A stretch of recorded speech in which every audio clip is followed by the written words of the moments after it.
Arrest करो BJP जिंदाबाद BJP जिंदाबाद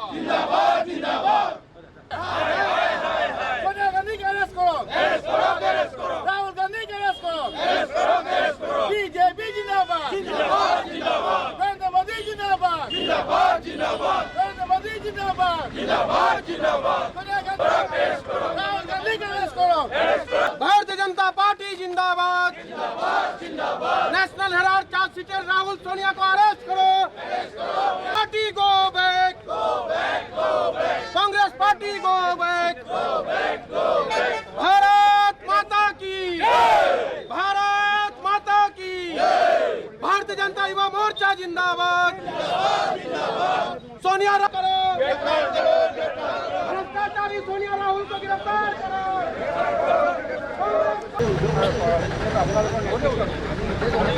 আজি সমগ্ৰ দেশত নেশ্যনেল হেৰাল্ডৰ যি ঘটনা এই ঘটনাৰ লগত জড়িত সোনিয়া গান্ধী আৰু ৰাহুল গান্ধীৰ যি ধৰণে 5,000 কোটি টকাৰ লগত তেখেতৰ জড়িত হৈ আছিল তাৰ প্ৰতিবাদত আজি আমাৰ ভাৰতীয় জনতা পাৰ্টিৰ সমগ্ৰ দেশৰ লগতে আজি ডিব্ৰুগড় জিলাতো আমি আজি প্ৰতিবাদ কাৰ্যসূচী পালন কৰিছোঁ।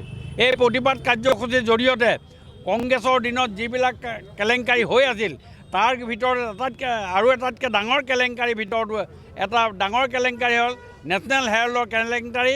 এই কেলেংকাৰীৰ জৰিয়তে তেওঁলোকে অলৰেডি তেওঁলোকক জামিনত আছে, তেওঁলোক এতিয়ালৈকে মুক্ত পোৱা নাই আৰু তেওঁলোক জামিনত আছে। আৰু আমি ইমিডিয়েটলি আমি কৈছোঁ চৰকাৰক যাতে ইমিডিয়েটলি তেওঁলোকক এৰেষ্ট কৰাৰ ব্যৱস্থা কৰিব লাগে, কাৰণ অলৰেডি 5,000 কোটি টকাৰ তেওঁলোকে এটা বৃহৎ কেলেংকাৰী মাক আৰু পুতেকৰ মাজত কৰা হৈছে।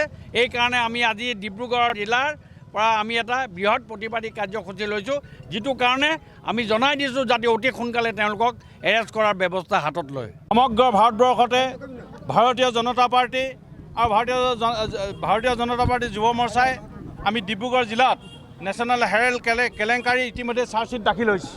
চাৰ্জশ্বীট দাখিলত তেওঁলোক দোষী সাব্যস্ত হৈছে আৰু সেইকাৰণে আমি সোনিয়া গান্ধী আৰু ৰাহুল গান্ধীক অতি শীঘ্ৰে এৰেষ্ট কৰিবৰ কাৰণে আমি ভাৰতৰ প্ৰধানমন্ত্ৰী সন্মানীয় নৰেন্দ্ৰ মোদী ডাঙৰীয়াক আমি অনুৰোধ জনাইছোঁ অতি সোনকালে তেখেতলোকক জেললৈ নিক্ষেপ কৰিব লাগে।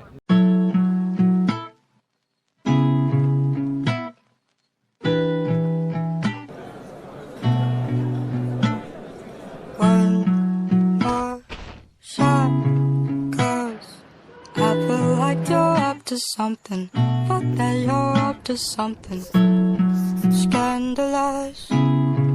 Taste my bitter heart, you know it makes you blush.